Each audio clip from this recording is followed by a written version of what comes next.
અમદાવાદની વિમાનની દુર્ઘટનામાં ભૂત તાલુકાના કોડકી ગામના રહીશ અને હાલ લંડન રહેતા માતા, પુત્ર અને પૌત્રના કરુણ મૃત્યુ નિપજ્યા હતા. મૃત્યુ થયાની ખબર મળતાની સાથે કોડકી ગામમાં શોકની લાલીમાં છવાઈ ગઈ હતી. સંભવત તેમના મૃતદેહ જ્યારે વતન આવશે ત્યારે તેમની અંત્યેષ્ટિ કરવામાં આવશે તેવી પણ ગ્રામ્ય લોકોએ જાણકારી આપી છે. પરંતુ મિલનસાર સ્વભાવના રાધાબેન એ કુદરતના ધામમાં પહોંચી ગયા હોવાનો મત વ્યક્ત થયો હતો. ગઈકાલે અમદાવાદની પ્લેન દુર્ઘટનામાં ભૂત તાલુકાના કોડકી ગામના મૂળ એનઆરઆઈ અને કોડકી ગામે રહેતા અને હાલ લંડન વસતા માતા, પુત્ર અને પૌત્રના ત્રણના કરુણ મૃત્યુ થતાં કોડકી ગામે શોકની લાગણી છવાઈ ગઈ હતી. અમારા પ્રતિનિધિની જાત મુલાકાતમાં જે ઘટના જોવા મળી છે તે ખૂબ જ દુઃખદ હતી.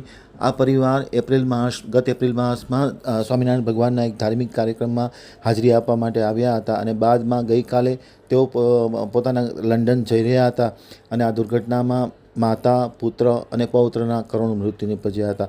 સમગ્ર ઘટનાની કોડકી ગામે ખબર પડતાની સાથે શોકનું વાતાવરણ છવાઈ ગયું હતું. કોણ કોને સધિયારો આપે તે પણ એક જોવા જેવું હતું કે સમગ્ર કોડકી ગામ આખું કે જે એનઆરઆઈ ગામ છે એ શોકમાં ડૂબી ગયું હતું અને ખાસ કરીને માતા, પુત્ર અને પૌત્રના કરુણ મૃત્યુ થયાના સમાચાર મળતાની સાથે કોડકી ગામે ભારે શોક છવાઈ ગયો હતો અને તેમના ડીએનએ ટેસ્ટ પણ ચાલી રહ્યા છે. સંભવત આજ સાંજ સુધી અગર તો કાલે તેમના મૃતદેહ મળી જાય તેવી શક્યતા છે અને ત્યારબાદ આવતીકાલે અગર તો મૃતદેહ મળ્યા બાદ તેમની અંત્યેષ્ટિ કરવામાં આવશે તેવી પણ તેમના જે સગા સંબંધીઓ છે તેમના દ્વારા આમતક ટીવી ન્યૂઝને જાણકારી આપવામાં આવી છે. પરંતુ જે ઘટના ઘટી છે તે ખૂબ જ દુઃખદ છે.